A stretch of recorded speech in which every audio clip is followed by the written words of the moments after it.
Hello, everyone, and welcome to the Flint Community Webinar, your community resource. I'm so excited to be back. I know I missed you last month, but this month we've got some really amazing resources and topics that we're talking about, and really timely topics that we're talking about. So we've got a bunch of wonderful expertise that we're bringing you here today. We're going to start with Dr. Caitlin Lyroff, who's going to talk to us a little bit about COVID-19. She's an infectious disease specialist. And then we're going to get into a little bit of a roundtable. So we've got Dr. Shannon Garceau, and we've got Dr. Michaela Corsi, and we're going to bring Dr. Caitlin Lyroff back into that discussion and have a little roundtable to talk a little bit about the things that are going on around COVID, what's important, where to get vaccinated, all those wonderful topics. We've got Yvonne Lewis back with us and Dr. Chelsea Wentworth, who are going to talk about HFRCC and the upcoming research symposium, and Jamika Thomas. So we've got a wonderful lineup for you today, and I'm really excited to get started. All right, I think we're going to start with Dr. Lyroff, who's going to talk to us a little bit about COVID-19 and flu. And this is so timely, as you know, I don't know if for you, but lots of people around me are sort of catching little viruses, and I'm just getting over something that one of my kids brought home. So it's definitely the season. And Caitlin, talk to us a little bit about sort of the current state of COVID-19, what the recommendations are, what's COVID, what's not. What are we supposed to do right now?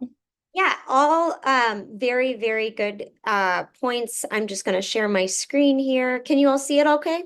Perfect. Okay. Yep. So I'm going to talk about COVID-19, but there also are a lot of other viruses going around, and I've gotten a lot of questions, especially these days as people are kind of testing less and going more based on symptoms. It's important to kind of think about these respiratory viruses together. But I will focus on COVID, and in the roundtable, I'm happy to answer any questions. So my name is Caitlin Lyroff. I am an infectious disease physician at Hurley Medical Center, and I also am lucky enough to work with Heatherlyn and Dr. EJ on various projects and with other students and residents at Michigan State University. So without further ado, I want to make the point that all of the information in this PowerPoint is publicly available and accessible either on the Centers for Disease Control website or on the Michigan Department for Health and Human Services or on the Genesee County Health Department website.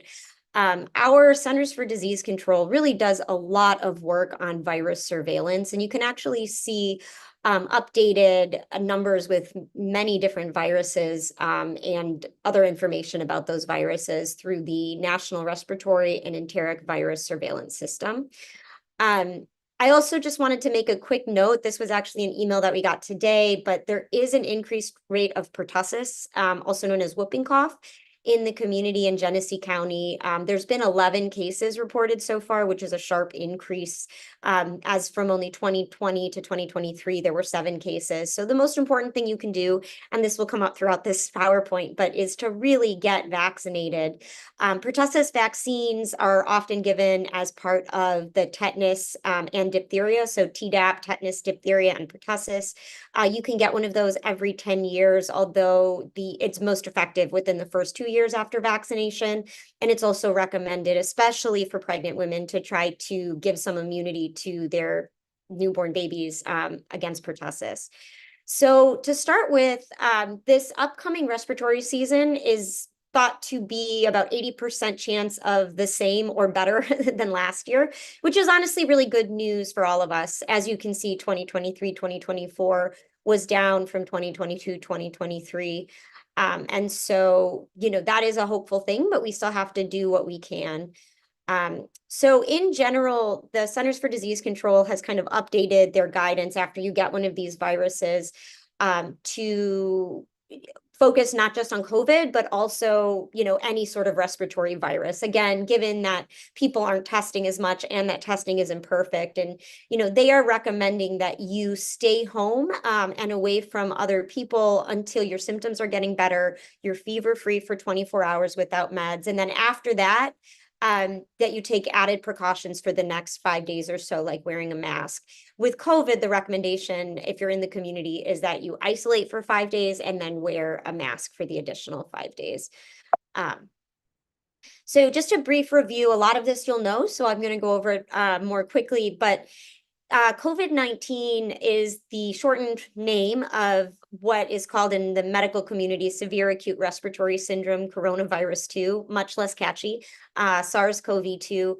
And of course, it was, named COVID-19 for the public. And it is a virus that was first caused by zoonotic transmission in 2019, which is to say that the virus went from animals to people, most likely a pangolin in Wuhan, China, was the original site it was linked to. This is a virus that infects respiratory cells, but it also, because it uses a type of receptor called the ACE receptor that's on a lot of different cells, it has a lot of different areas of action as well, which leads to some of the myriad symptoms that individuals get. The current predominant strain in the United States is the KP2, which is a variant of Omicron. And the vaccines for this coming respiratory season are containing different lineage or, different valents. So the JN1 lineage, which includes both JN1 and KP2, will be included to cover, the majority of the infections in the United States. You can find on the CDC website this very detailed information. I'm not going to go through it because this is real, like deep in the weeds with virology, but you can find updated and published information about, what strains are going on at what period of time and what proportion of the cases can be attributed to which strain. As we all know, the symptoms of COVID-19 are, many, and they range from asymptomatic to severe disease. The symptoms generally begin about 2 to 14 days from exposure, and on average, the most severe symptoms tend to last about 2 weeks. The predominant symptoms that people report getting, of course, are fever and chills, cough, shortness of breath or difficulty breathing, sore throat, congestion or runny nose, new loss of taste or smell, fatigue, muscle body aches, nausea, vomiting, and diarrhea, which is less common, but still definitely part of that COVID syndrome. Additionally, with different variants, some symptoms tend to be more prominent than others. So with some of the newer variants, the Omicron, sore throat has been pretty prominent. And so there are many factors. I know the font on this slide is way too small to read, but I just want to emphasize that there's many factors that are associated with more severe COVID-19.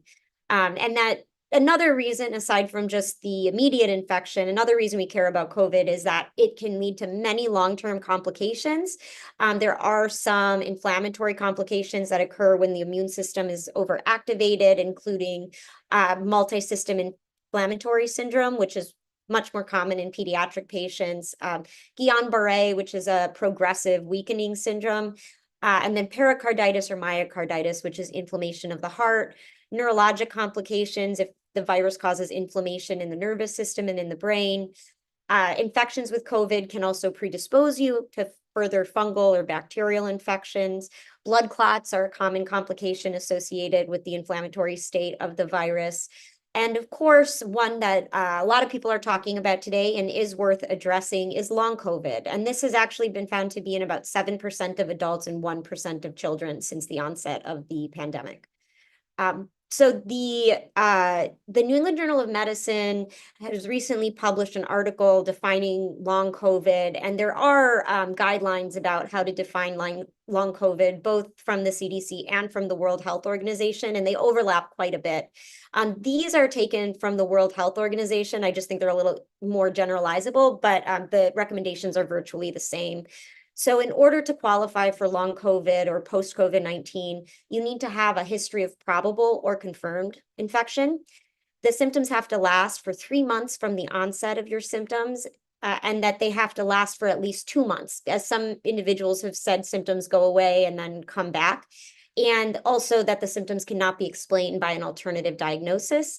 The most common symptoms are fatigue, shortness of breath, cognitive dysfunction, and these have been found to be really limiting to many people and to have an impact on everyday functioning.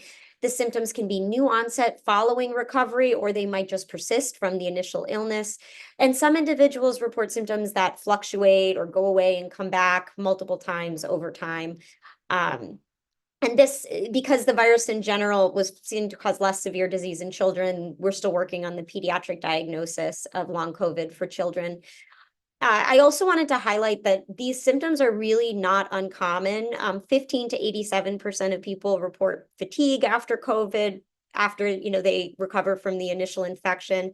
10 to 71% report shortness of breath.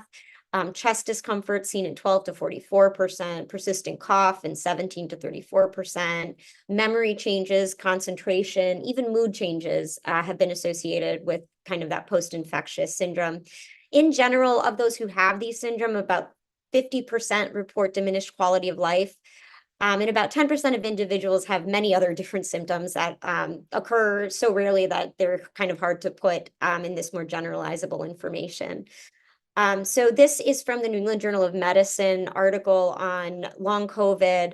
It basically reiterates what I said earlier, the point being that, when you get an infection, it can kind of stimulate the immune system. And so a lot of these long COVID effects are related to overstimulated immune system for prolonged periods of time. Looking now at the current situation of COVID, the Michigan area has about 15 to 19.9% of infection. In Michigan, the percent positivity in Michigan has been about 18.6% through August 31st.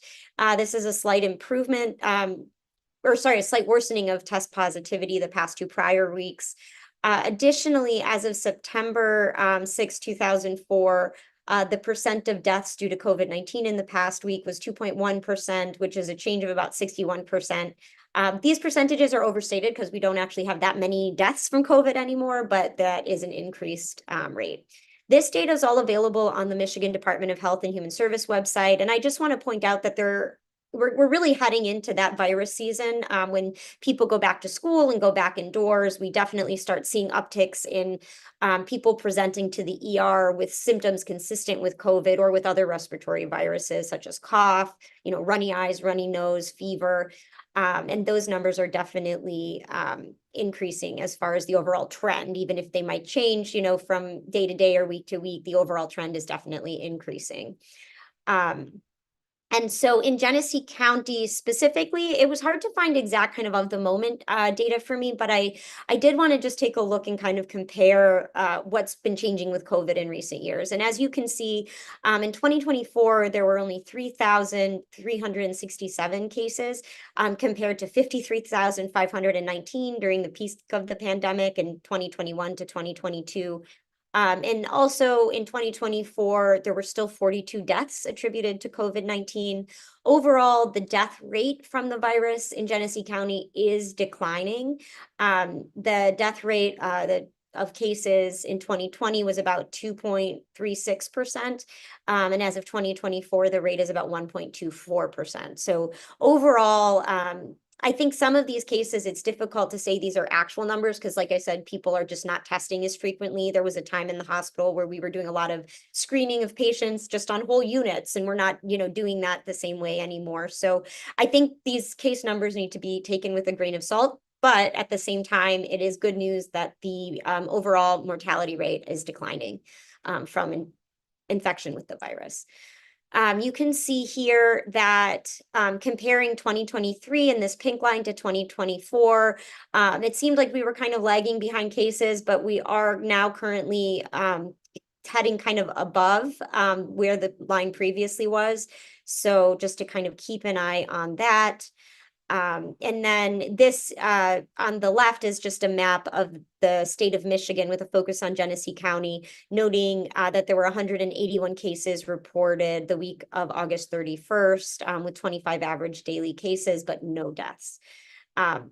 Looking at the demographics in Michigan from 2020 to 2024, as far as reported positive cases, the majority of them have actually been in 30 to 39-year-old individuals.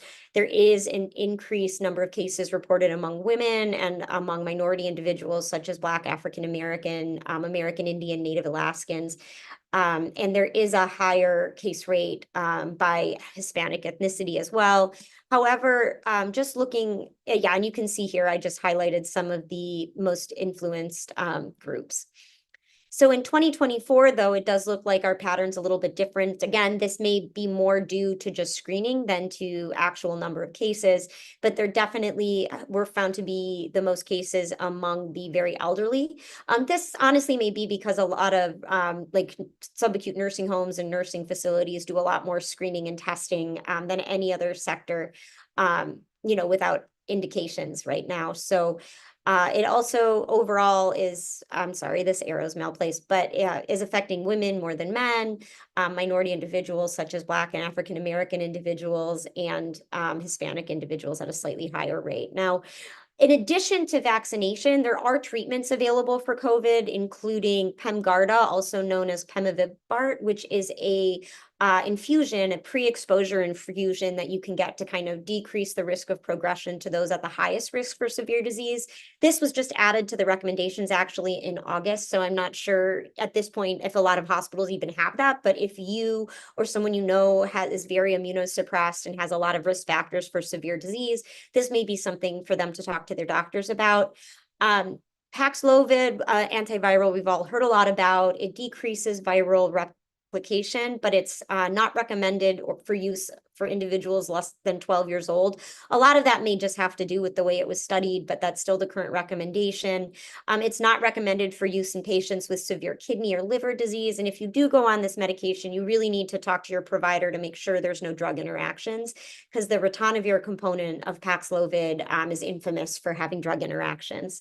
Additionally, there is a much less frequently used but available antiviral called molnupiravir, trade name Lagevrio, but it has a lot more limitations. It's not recommended for individuals under 18, not recommended for use in pregnancy or even anybody who's trying to become pregnant or thinks they could become pregnant, and it's not recommended for use in breastfeeding. And if you are on the medication, you probably should be on some sort of birth control or contraceptives. The reason being that this antiviral, in some of the studies, there were concerns for fetal abnormalities associated with concurrent use of it. Additionally, there is an antiviral called remdesivir that decreases the replication of the virus, and it can be used to decrease disease progression if you are diagnosed early in the disease without many symptoms. And then if you end up getting admitted to the hospital and put on oxygen, treatment is 5 days of that infusion. For severe COVID-19, that's if you're in the hospital requiring oxygen or in the ICU, requiring even more support, such as ventilator support. Treatments that are available include steroids, and then medications that are known as IL-6 inhibitors, which decrease inflammation in severe situations. And these medications are tocilizumab and saralimumab. And so all of these are things that you might hear if you or someone close to you gets admitted to the hospital, but they're not, standard therapy for anybody in the outpatient setting. Currently, there are 3 mainly used vaccinations for COVID in the United States. I'm sure you've all heard of the Moderna mRNA vector vaccine, the Pfizer mRNA vector vaccine, and then the newer vaccine is Novavax, which is actually protein-based.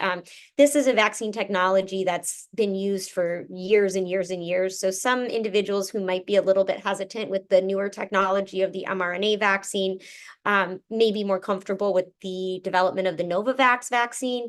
That being said, of course, all of these vaccines are safe. And I have had multiple mRNA vaccines and have had no issues yet.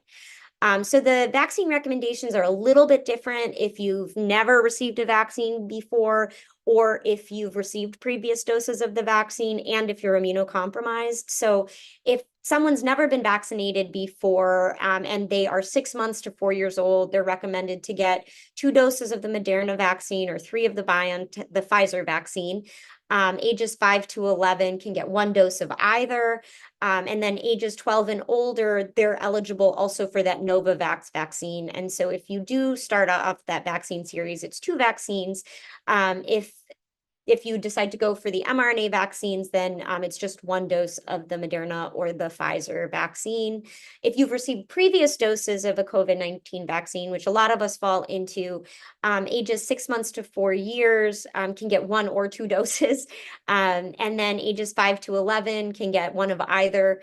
And then ages 12 or older just need 1 dose of any of those vaccines. Now, if you are immunosuppressed, there are recommendations that you get kind of more vaccines initially to, increase your immunity. But then if you've had those vaccines initially, you can kind of fall back to the grouping of those who've received previous doses of a COVID vaccine. And then, one thing that we're encountering a lot are people saying, how do you tell the difference between influenza? How do you tell the difference between COVID? And the truth is, you really can't without further testing, but symptoms-wise, they both have very similar symptoms, including fevers, muscle aches or pains, breathing problems, sore throat. And so really just based on symptoms alone, you can't always differentiate. There are 2 different general types of the influenza virus that cause disease in humans, influenza A and B. I'm including here the type of the genetic material of the virus only so you all have an awareness that this is 1, how we sometimes classify viruses, and 2, this is actually an important part of understanding a virus when you think about some of the antiviral therapies. Influenza viruses can change over time, as all viruses can. The way that this most commonly happens is something called antigenic drift, which just means that as the virus is replicating itself, every now and then there's like a little mutation or an error when the genetic material is getting replicated. And over time, those mutations can accumulate to make different viral strains that sometimes look different when they infect people. Antigenic shift only occurs in type A virus, and that's when a virus goes from an animal to a human. And that has been the source, influenza A, of all of the influenza pandemics. And it's really the only type of the influenza virus that does this. And that's the one we kind of watch a lot whenever you hear people talk about avian flu or swine flu. As I mentioned earlier, the symptoms for the flu are clinically indistinguishable from the symptoms of COVID. Including some individuals, especially children, get diarrhea with the virus. Now, both the flu and COVID are a little bit different than what's known as like the common cold. In general, symptoms with the flu or COVID can be more abrupt, often associated with fevers and chills, headaches, profound fatigue. Whereas with the cold, there is definitely less likelihood of high fevers, less likelihood of headaches. More often than not, there's upper, respiratory symptoms like stuffy nose and sore throat. And in general, the fatigue and the duration of symptoms with the cold tends to be, much less. In general, though, even though the flu is less common than the common cold, about 8% of the US population gets sick from the flu each year, with a range from about 3 to 11%. Just like with COVID, individuals who are more at risk for hospitalization or death, the worst manifestations of severe disease are those who are older, those who are very, very young, pregnant women and women with health conditions. Like COVID, the flu can lead to a lot of long-term issues, including secondary infections, including inflammation of the brain and the heart, and then worsening of any underlying chronic conditions. Overall, there are estimated to be many, many more cases of the flu than that result in the hospitalizations. As you can see, there's about 9.3 to 41 million cases of the flu annually, leading to 100 to 700,000 hospitalizations, into a range of about 4.9 to 51,000 deaths annually. Overall, you can see there are great variations in the cases of flu, and then what percentage of those lead to hospitalizations and death. This chart just shows from 2010 to 2023, the different case ranges, and, structure of outcomes. Right now, there really is not a lot of flu going on. Of course, we're still early in the flu season, the peak of that, tending to be more November through February or March. And so we're all pretty much in the green here. Michigan, actually, if you look on the MDHHS website, they have great publications and data available for everybody at any time. And I just wanted you to see here in Michigan, you can really see how the cases start going up in November and then kind of start coming down in April after peaking usually around February to March. You can also see here, in addition to tracking the number of cases, they also track the different flu strains that are more predominant in the community. I'm sorry, this picture got a little cut off, but I just wanted you to see that the rate of infection and also the distribution of infection and when peaks are does change, from year to year. In general, I recommend everybody get the influenza vaccine.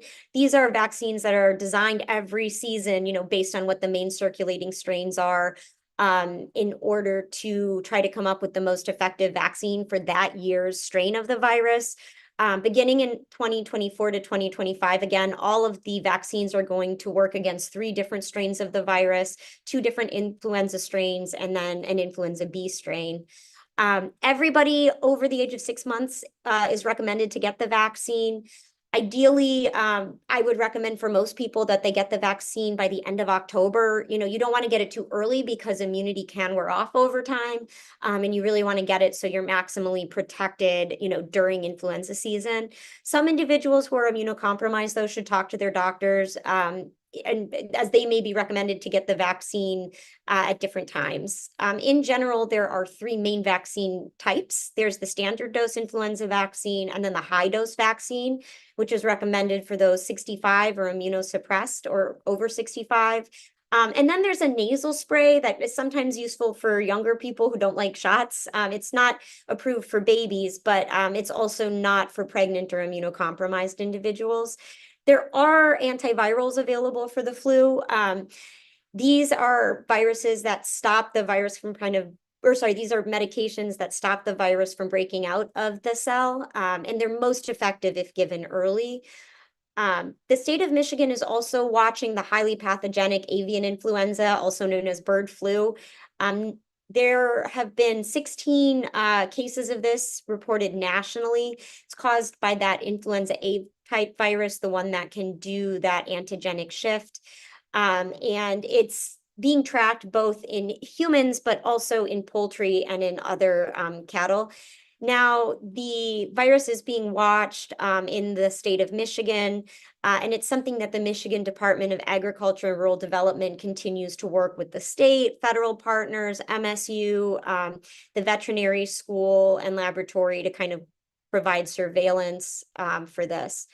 How are we doing on time? I also have more on RSV and West Nile, but I don't want to go over I think if you can sum it up in like 3 minutes, then we could get to the panel. Okay, perfect. Yeah, that's what I wanted to check. So I'll just briefly say that RSV is a respiratory virus that primarily causes severe disease in babies, young kids. It's important because it can increase the risk of asthma later on in a child's life. And there are vaccines available, new vaccines available for this virus. And so in general, there is the Arexvy vaccine, the Mrezvia vaccine, and these are available for adults 60 to 74 who are at increased risk of severe disease, or all adults over 75. There's also the vaccine Abrysvio, which is approved starting at age 60. And then there is a monoclonal antibody. And I really wanted to mention this today because, RSV is the #1 reason for infant hospitalization. It can cause severe disease in infants, and it can also, like I said earlier, increase risk of asthma later on. And so protecting babies against this is really, really important. And one way that can be done is by using Beyfortus, which is a long-acting monoclonal antibody.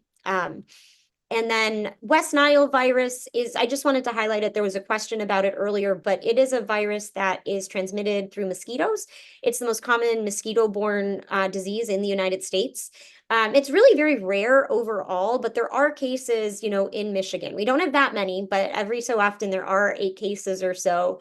And this virus, can cause self-limited symptoms that honestly sound viral, but usually lack any sort of respiratory component. It's also associated with rash, and then in severe cases, it can cause weakness. and other neurologic symptoms. So there has been one case in Genesee County in a human, but there is more non-human or animal activity with that. And so with that, I'm going to finish, but I'm always happy to take any questions. I know that was a lot of information. So if there's anything I can clear up either now or in the panel, I'm happy to further discuss. But thank you all for your time. This was wonderful information. And let's just go right into the panel if I could. Let's bring Dr. Garceau and Dr. Kosi up, and if Dr. G, I was trying to see who's here. If Dr. G and Nurse T are in the audience, we'd love to have them, because I just want to think a little bit about what some of the stuff you talked about, how it impacts patients and communities. And I had one specific question because you mentioned a little bit about Paxlovid, and I wondered your thoughts, because there are people who are like, oh, I need Paxlovid immediately.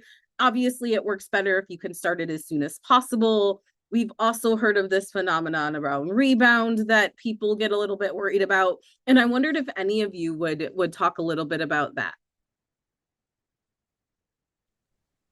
Sure, I'd be happy to talk about some of the aspects of Paxlovid and availability and testing. Thank you all for having me on here today. It's great to be part of this group. I want to introduce myself. I'm Shannon Garceau. I am the pharmacy manager at the Walmart in Fenton. I am here with Mary Lou today, who is a pharmacy manager at a Walmart in Ohio. So she's visiting me today. When it comes to testing and Paxlovid COVID, one of the services that we provide at Walmart that most people are not aware of is testing and also treatment of these. So patients can come in and they actually get swabbed. And if they do test positive for flu, COVID, or strep, we have a standing order that we can provide them with medication if needed for this. So there is a fee with it. Unfortunately, we're hoping in the next couple of months that this is something we can bill insurance for. However, when you compare it to going to an urgent care, ER time, it is very affordable for patients. So there's a small assessment fee of $70, which patient will come in, we assess them, symptoms, any lab values like for Paxlovid, GFR, and we assess them, we swab them, and if they do test positive, we can prescribe Paxlovid. On top of that as well, something we actually did today, we had a patient that had done a home test, tested positive for COVID, and we can also do this as well. So patients can come in and Paxlovid is readily available to them through the pharmacy if they present a positive test. So it's something that a lot of people, like I said, don't know that we offer, and we are readily available and happy to do it for our patients to kind of assist in the community and assist the urgent cares, ERs, doctors' offices, and save the patient a little bit of time. Yeah, it's such a wonderful resource because, right, doctors' offices in the evenings might be closed, or so to be able to get the diagnosis and treatment is really helpful. I saw Dr. G and Nurse T, I see Nurse T, and Dr. Leroff, if you had any comments that you wanted to make about the Paxlovid as well. Sure. Yeah, no, I think it's really hard to answer a lot of those questions. One reason being is that a lot of the studies done on Paxlovid initially were done on people who were never vaccinated. So I think, it's I still recommend it, especially for people that are at risk for severe disease. I think if you are a younger, healthier person, it's always kind of a risk benefit looking at your medications, but may not be something I would push as much. As far as the question of viral rebound is kind of a hard thing. I mean, we do have people who just develop symptoms from COVID even after the virus is gone. So in some of those long COVID contacts. So I think it's really hard to answer that question directly. But of course, I think anytime you take a medication, it's a discussion of risk benefit. And if you're high risk for severe disease, I definitely think there's possible benefit. So that's super helpful because it's a question we get a lot. So if you're high risk and you've got a severe symptoms and you're high risk for severe COVID, then definitely talking to your provider or heading to a Walmart that has these services to get Paxlovid in your diagnosis. I want to think too a little bit about the availability of vaccinations locally. So I was hoping Dr. Corsi could help us think about, could we go to the health department as a potential source? What does it look like in Flint in terms of getting vaccinated? Yeah, absolutely. So we at the health department, we are still officially waiting on our COVID vaccine shipments to come in, but we are anticipating that's supposed to ship next week. So we should be armed and ready pretty soon. We are going to also be getting our flu vaccines. I know we've talked about that as well here next week. And so we have a couple options. So of course you can get your COVID and flu vaccines as well as any of your other vaccines at the health department. But I really did want to highlight that we have a lot of outreach where we're going out into the community. And this is a really important, as we know, the Bridge Access Program is ending. And so some individuals who might be uninsured or underinsured might not know how to navigate getting a COVID-19 vaccine. And when we go do our community outreach events, those vaccines, there's very limited circumstances in which somebody would not get that, completely free. And so that's something that we really want to highlight and encourage for folks, that if you're not sure about how to get it or how you could afford to get the vaccine because of your insurance status, that we do offer them with no cost out at our community events. And we post all of our community outreach events on our website each month. So if that's a great resource for people to be able to check out. And then we also, for other individuals who might be uninsured who go to the free medical clinic, we also have a standing appointment with them once a month too, where you can kind of get your full medical care and your vaccines as well. But of course, you can always make an appointment at the health department. We have some walk-in dates as well. And then of course, like reach out to your clinicians, go to the pharmacies, if those are resources are readily available to you, we highly recommend just getting your vaccine wherever is accessible to you. I love this because we have all of the places that your vaccine is accessible on the screen right now. So this is awesome. Really quick before I go to one of those places, Dr. Corsi, I was hoping you could introduce yourself as the new medical director of our health department, which is awesome. So I'm going to give you a couple seconds to make that introduction. Yeah, thank you so much. So yes, my name is Dr. Michaela Corsi, and I am the new medical director for the Genesee County Health Department. I just started this summer, so I'm really looking forward to meeting more folks in community and doing what we can to push things like vaccination efforts, as well as many other great public health initiatives. So I'm really looking forward to servicing you all. So nice to meet everyone. Thank you so much. All right, I want to talk to Jamika Thomas because we've talked a lot about like where we get vaccines, and the health department has theirs coming in next week, and Walmart's like, we can swab you and test you and treat you all in one. And Jamika, I know you've got this really great drive-through testing or drive-through vaccine event that you are putting on with GHP. So tell us a little bit about this. So the Genesee Health Plan is hosting a drive-through vaccine event. This is our 10th year. Can you believe it? It's our 10th year with funding through an N-NICE grant. And literally, you can stop at our location on Linden Road, 2171 South Linden Road, September 27th from 3 to 6. And roll down your window, roll up your sleeve, and get your vaccine. In partnership with Walgreens, Walgreens will be in our garage bay to provide the flu shots, the senior dose, and a regular dose. And then we're doing some work with the health department as well. The health department will be inside to offer flu shots, Tdap, hepatitis B, and also HPV. And this year we have something new. The family planning and sexual health nurses will be on hand also to provide some STI testing with the health department. But yeah, all things vaccine on the September 27th at Genesee Health Plan. And we do also provide healthcare coverage for those in need of healthcare. This is a very passionate thing that has gone forth in this community, and Genesee Health Plan has been here to help those who are in need of healthcare coverage. That's awesome. Thank you so much, Jamika, for sharing that wonderful resource. I don't want us to leave without hearing from the community, and Nurse T is out in the community. So tell us what you got, Nurse T. What questions do you have for us?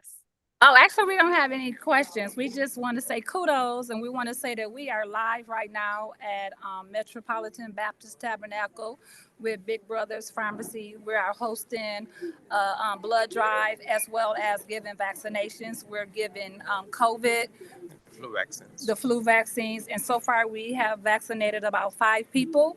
And I want to turn it over to this amazing guy. This is in partnership, so we are excited to be able to still be out here and able to partner with pharmacies and be able to create spaces for our community to receive the vaccinations. So I'm gonna turn it over to him. Hello, everyone. My name is Mehul Sureja, pharmacist at Big Brothers Pharmacy. We partner with them on different community events. Matter of fact, we are doing one more tomorrow at the church. We bring out the vaccines on site just in case if somebody walks in.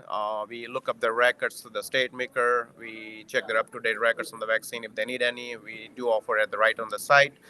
Thanks to Dr. Corsi too, we are right behind them on the Saginaw Street with the health department.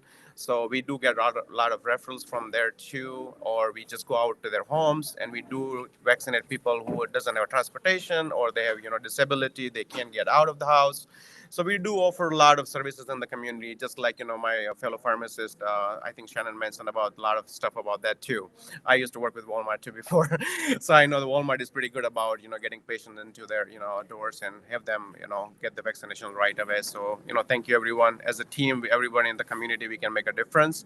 But anybody needs a home service where they can get out, you can always approach us, and we will have somebody licensed pharmacist or tech. We go out and we do the vaccination. So thank you everyone for your time today. Fantastic. Thank you so much. And can you tell us the time of your event tomorrow? It is 8 a.m. Oh, sorry. Oh, sorry. It is going to be at Grace Emmanuel Church. Dr. G. Hello. How you doing? Grace Emmanuel Church on Lapeer Road, and it's going to be from 9 a.m. to 12. And we'll be offering the same vaccinations there as well. Then we also will be at New Creation on September 19th from 9 a.m. to 11 a.m. So we'll put all those out. So we have about another 10 clinics or so going. So we'll put that information out. And like I say, we're up to partner with anybody, and we appreciate everybody's hard work. But one thing, like I said before, the community is asking for new literature and up-to-date information to be disseminated about COVID. And we know, like in the hospitals, the rates are going up as well, and a lot of positivity of COVID around us. Yeah. So if anybody needs to be vaccinated today or have their flu shot or is willing to donate blood, please come visit us on 930 East Myrtle Avenue. We will be here until 4 o'clock. Thank you so much. And then thank you. That's all I have to say. Thank you so much. You're always out in the community and we super appreciate you. Dr. Leroff, there was a question in the chat that I wonder if you could expand upon for the whole group, because this question comes up a lot, at least even in my own practice of, gosh, I went to get vaccinated and a few days later I developed symptoms. What's the deal? Why does this happen? Sure. Yeah, I think there's 3 parts to this question. The first part is that after you get a vaccine, sometimes as it activates your immune system to make those really good antibodies so your body can fight the virus, some people feel some muscle aches, some fevers. That's especially common, with the COVID vaccine. Those symptoms, though, are not the same as getting a virus. Those symptoms go away within 48 hours usually. And so, it's definitely not the same as having influenza or having COVID, which can last 2 weeks, or with long COVID, even more. So I want to make that statement first, that just giving the vaccine can give some mild symptoms of your immune system kind of waking up. The second piece of that is that it takes about 2 weeks for a body to make enough antibodies in order to fight an infection. It's a lot of work for your body to make those antibodies. They're proteins, so your body has to kind of start at the beginning with protein production, and it doesn't happen overnight. So some people, if they were exposed before getting the vaccine, or exposed in that period where they're still developing those antibodies, then they are at risk for getting the infection for sure. The final thing is that there's so many respiratory viruses. I highlighted just a few in this talk, but there's many, many, many more. And so a lot of times people might get another virus and so think that they, have contracted the virus they got the vaccine for. The final piece I'll add, I know this is a fourth piece, but it's important, is that, you know, the influenza vaccine, I never want to be dishonest with anybody. It's not always 100%. Usually it's around 50%. That being said, even if you take the vaccine and you get influenza, it's less severe and you really have much better outcomes. So even if the vaccine isn't 100%, it does offer some partial immunity, and I still recommend getting it. But, you know, I always believe in being honest with patients, and, you know, the influenza vaccine, because it's always a guess really of what the main circulating variants will be, is never 100%. Yeah. I will often say to people, it takes about as long for the vaccine to work as it takes your hair and nails to grow, right? The protein too. Yeah, And exactly. and so as you're making new protein, it's a similar process. I really appreciate those answers. That's super helpful. There was another question here that was about the variants of COVID. And so one of the things that people in public have kind of noticed is that maybe there's been a decrease in the severity of some of our variants. And I wonder if you talk a little bit about that.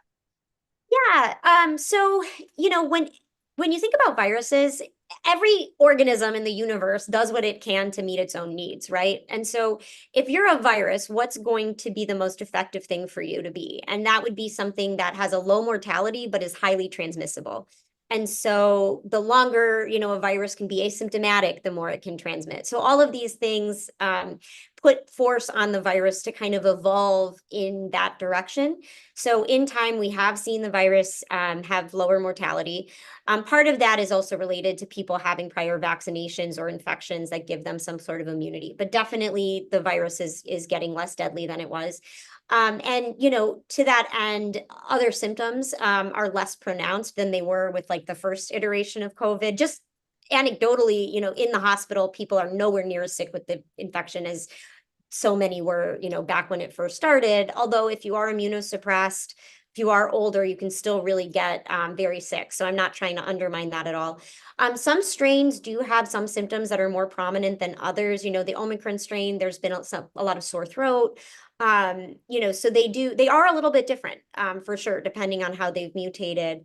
There was a question saying, are people getting more sick with like the very newer strains? I think that's hard to say because a lot of people aren't reporting testing. So, and a lot of people only test when they're symptomatic. So it's hard to say if how people are telling you they feel with this newest strain, if that's just representative of the portion of people that have symptoms or the portion of people that are testing.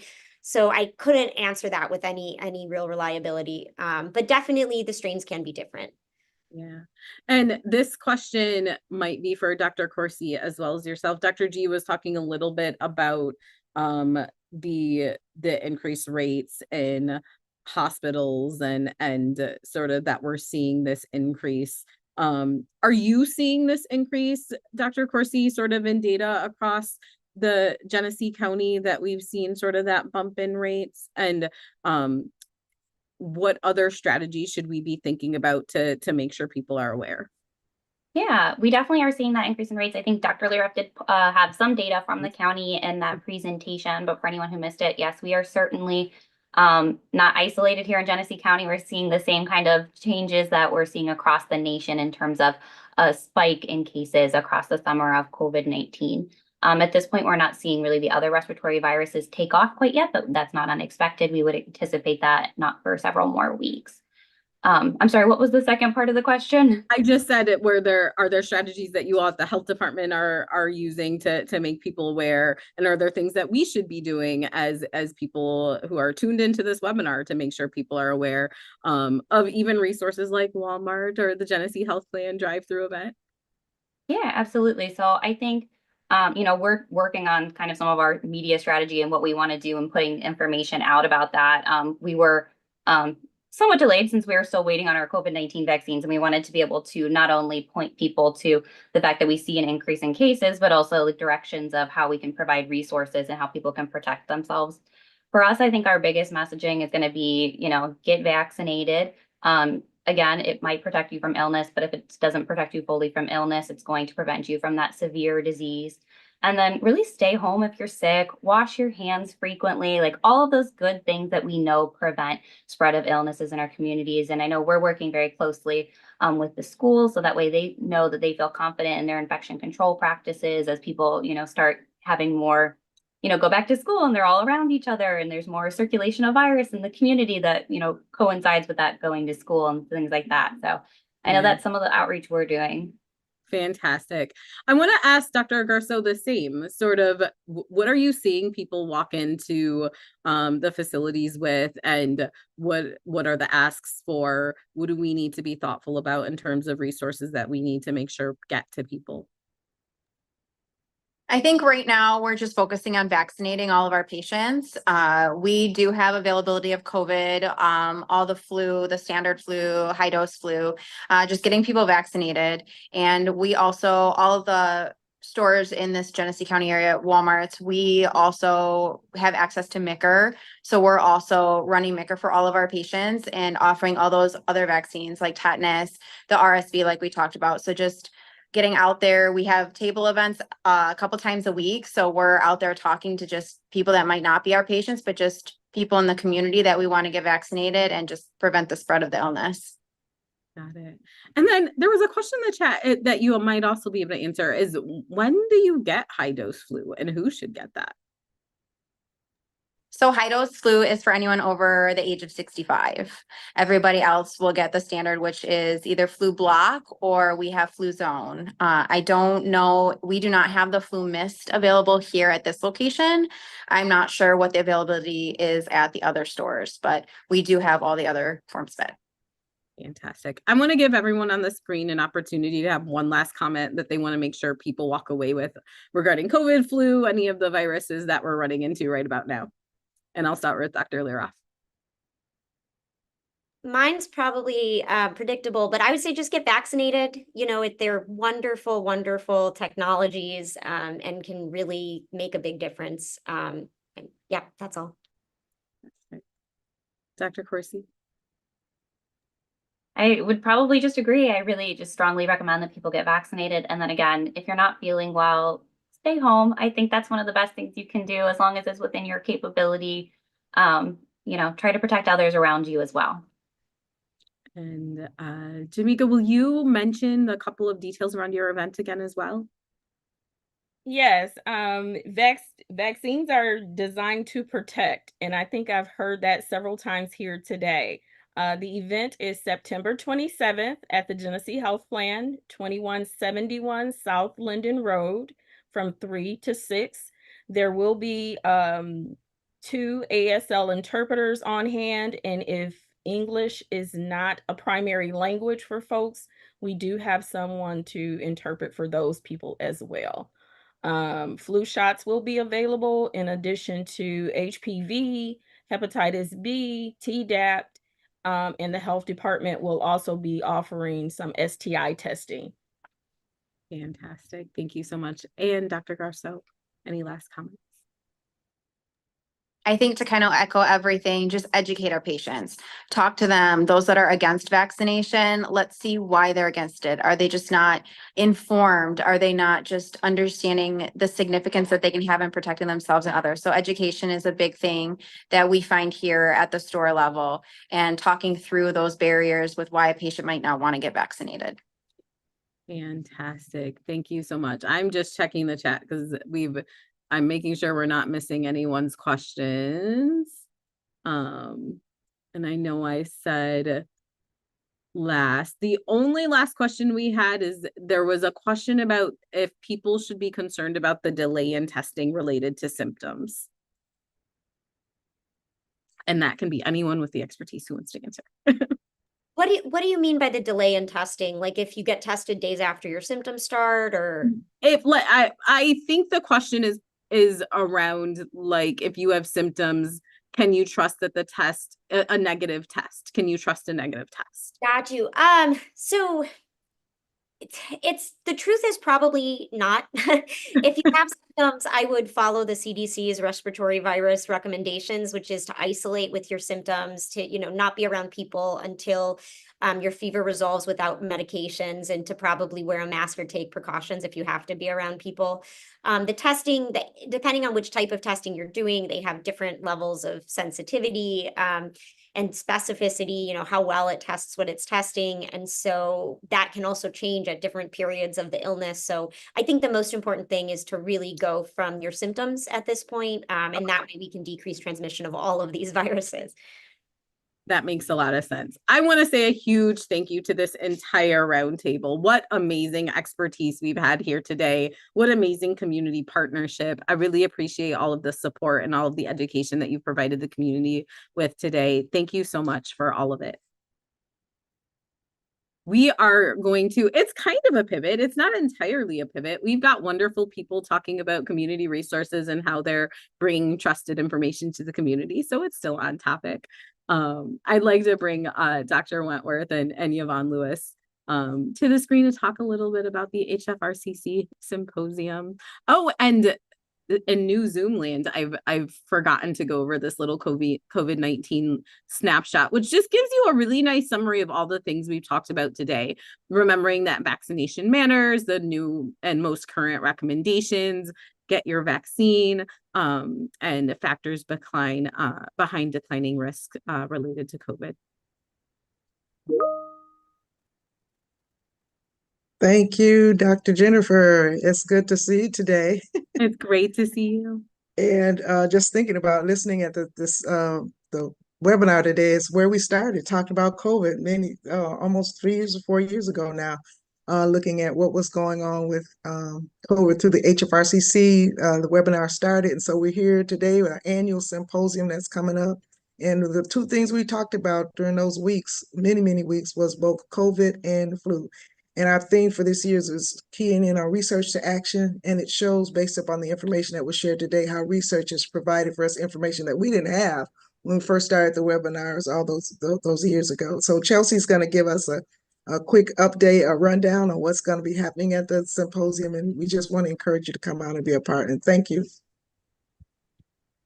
Thank you Chelsea. so much, and thanks to everyone for this great presentation. I know that the webinar for me has been a really important source of knowledge and information for many years. So I'm Dr. Chelsea Wentworth. I'm one of the many co-directors of the HFRCC, the Healthy Flint Research Coordinating Center.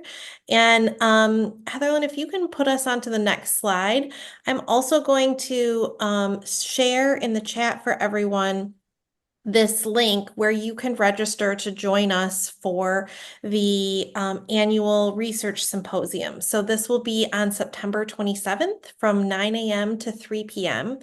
We do ask folks to register, but it is completely free. And we will also be providing lunch free for everyone. So it's a great opportunity to come downtown and at the Riverfront Conference Center and learn about what's happening regarding health research across the city.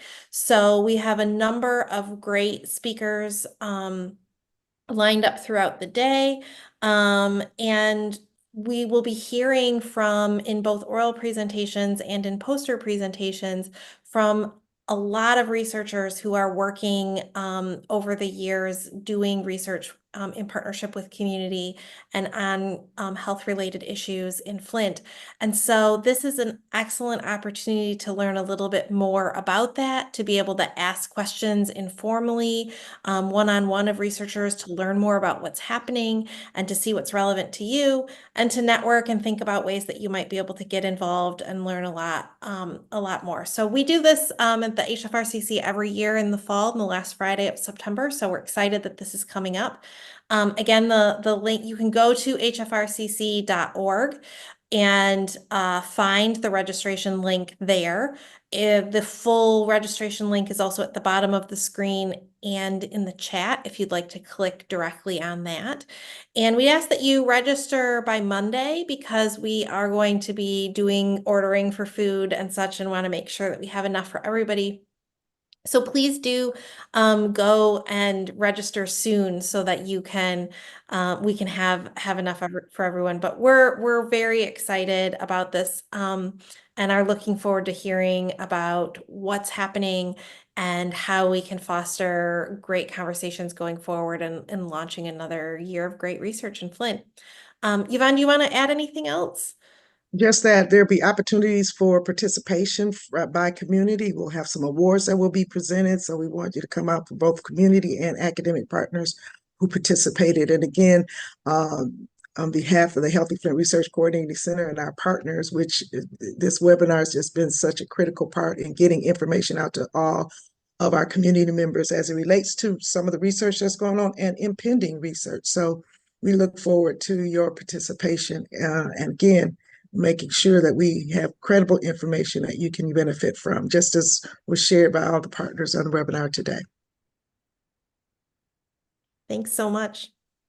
Thank you so much. What a wonderful webinar. All right. I want to thank everyone again who contributed to this wonderful expertise.